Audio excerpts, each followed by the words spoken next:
Okay, so today we're going to start covering cyclohexane molecules more in depth, and we're going to start talking about what's called substituted cyclohexanes. And we're going to talk about the repelling forces between a substituted cyclohexane and the hydrogens surrounding the carbons on that cyclohexane. And these forces are called diaxial repulsions. And we're going to talk about how it relates to the equatorial ring flipping process. Okay, so now that we know that cyclohexane is constantly in this ring flipping process, in which this chair, if we label it chair number 1, for example, chair number 1, and this chair, which will denote chair number 2. Now that we know that a cyclohexane molecule is in this constant back and forth between these two forms of its chair molecule, we can start to now analyze the ratios in which both of these cyclohexanes appear.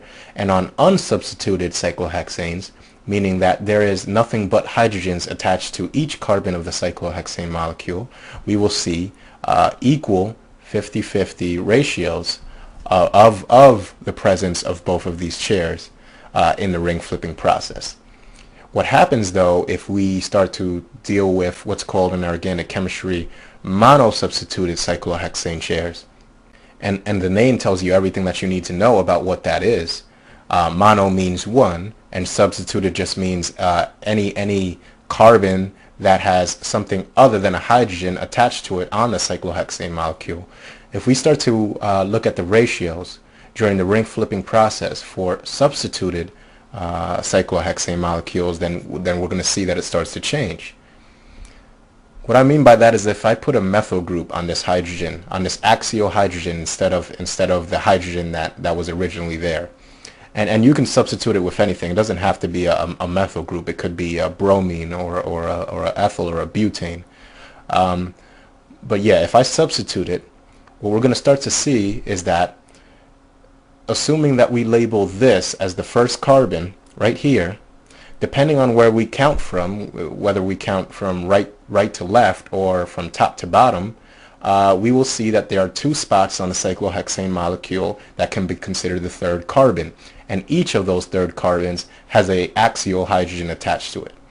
So once again, let's label this as the second carbon, this as the third, and then counting from right to left instead, we'll label this as the second carbon and this as the third. So you see two spots where there is a third carbon on the cyclohexane molecule, and both of them have these axial hydrogens, as well as an equatorial. But if we also notice that there is a hydrogen on the now substituted methyl group on this as well, what we start to see happen is that this hydrogen is going to start feeling a repulsion from this hydrogen, and this hydrogen is going to start feeling a repulsion from this one as well. And what that means is that you are experiencing a repulsion between a hydrogen on a methyl group on the first carbon, and that those repulsions are being caused by the two hydrogens on the third carbon, the two axial hydrogens on the third carbon. And that's why we call it 1,3, di meaning 2 for the two axial hydrogens, diaxial repulsion. And that's a phenomenon that causes this methyl group to now want to ring flip, or prompts the entire cyclohexane molecule to now want to ring flip, because it just so happens that when this methyl group or any substituent that isn't a hydrogen on the cyclohexane molecule is in the equatorial position, it interferes less with the other hydrogens around it bonded to the carbons of the cyclohexane molecule, and therefore causes less repulsion. So since this methyl is here on the axial position, it's going to want to go into this equatorial position, and then we'll see something like this instead, where the methyl group is attached to the equatorial position on the cyclohexane molecule, and we're going to start to see this chair now, the equatorial one, with about 90% of the time spent during the ring flipping process, as opposed to 10%. So it's important to remember that Monosubstituted cyclohexanes will always put their substituent, which is larger than any of the hydrogens around it, attached to the carbons of the cyclohexane molecule, into the equatorial position. That's important for when we get into disubstituted cyclohexane molecules. Since we now know that substituted cyclohexanes want to put the larger substituent groups onto the equatorial positions on cyclohexane molecules, what starts to happen when we see disubstituted cyclohexanes, or cyclohexanes that have more than one substituted carbon containing something other than a hydrogen? Well, for this we have to use a plane of symmetry, kind of like we did in a couple videos back. And so we'll take something like this, for example, and we'll create a plane of symmetry in which this cyclohexane molecule is going to be cut in half, so to speak. So now we can cut this cyclohexane molecule into two halves, being the upper portion or the lower portion down here. So now we split this molecule into two sections where we can have what's called here, for example, an up axial hydrogen.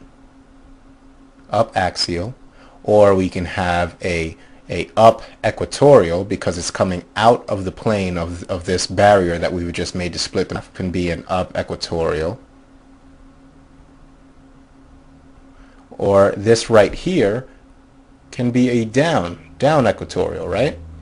Because it's going down out of the 3D separation barrier that I've just made here on this molecule.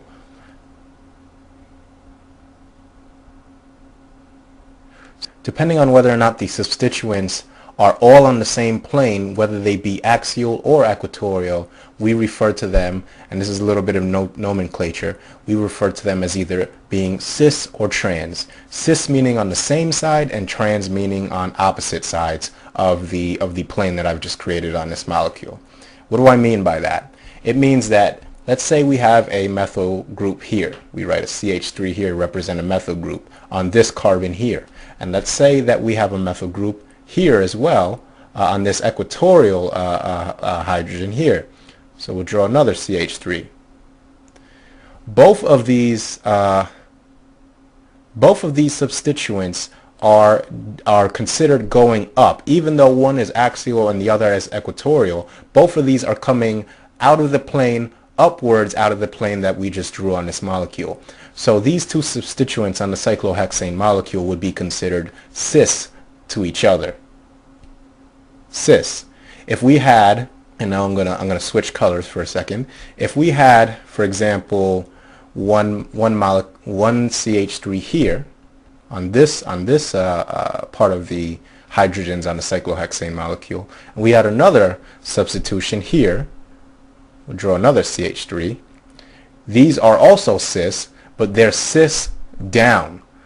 Now if we had one CH3 here, for example, and we removed this CH3. So if we had a CH3 on this hydrogen, substituting this hydrogen, and a CH3 substituting this hydrogen, these molecules are now trans to each other because they are coming out of different planes on the cyclohexane molecule when we look at it in this form that we're considering it split in half. And that's just a convention that we came up with to be able to specify where these substituents are in reference to each other on the cyclohexane molecule. So to do a quick recap, what do we know? Well, we know that substituted cyclohexanes will always look to put the bigger substituents on the equatorial position. So bigger, we know that one, bigger favors equatorial. We know that depending on where these substituents end up, because they favor equatorial, we can denote them as being either cis or trans to each other. Cis or trans.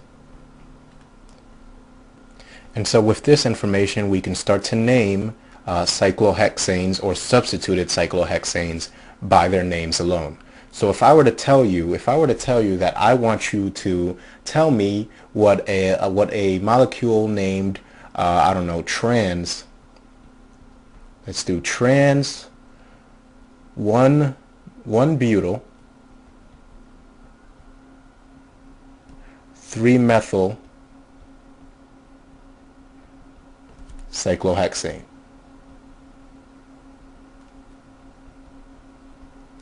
Looking at this generic cyclohexane molecule, how would you now draw trans 1-butyl 3-methyl cyclohexane?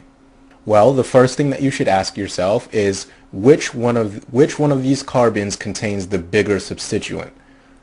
Now we see that there is a 1-butyl here, and we have a 3-methyl, meaning that we have a butane attached to one of the carbons and a methane attached to one of the carbons. Butane has 4 carbons, methyl has only 1. So with that information, we can now deduce that without a doubt, the butyl group is going to be on the first carbon, because we have 1-butyl, and since butane is the bigger group as opposed to methane, then butane is going to be the one that's going to take the equatorial position on this molecule. All right, so it's going to go here, or we can draw it here. Okay, so now we have one molecule. We know that it has to go on, or I'm sorry. This is going to be the butane. So this is going to be 1, 2, 3, 4 carbons. Sorry about that mistake. So we have 4 carbons coming off of this on the equatorial position. I should have actually drawn that in blue. Let me switch that to blue. All right, so we have a butane representing 4 carbons coming off of that. We know that the methyl goes on the third carbon, so if we're counting this as the third carbon, saying 1, 2, 3, if we're counting this as the third carbon, we know that now the methyl group, since it's a smaller substituent, has to go on the axial position. Not only that, but it's on the trans. It's on the trans, so you know that it has to be axial up. So we'll put our CH3 here. And that's basically how you name disubstituted cyclohexane molecules. You look at which one is the bigger group, you put it on the equatorial, and depending on whether or not it says cis or trans, you put it where it's supposed to go, whether or not it's going to be coming up out of the plane of the paper or down away from the plane of the paper, due to the splitting in half of the molecule that I showed you earlier.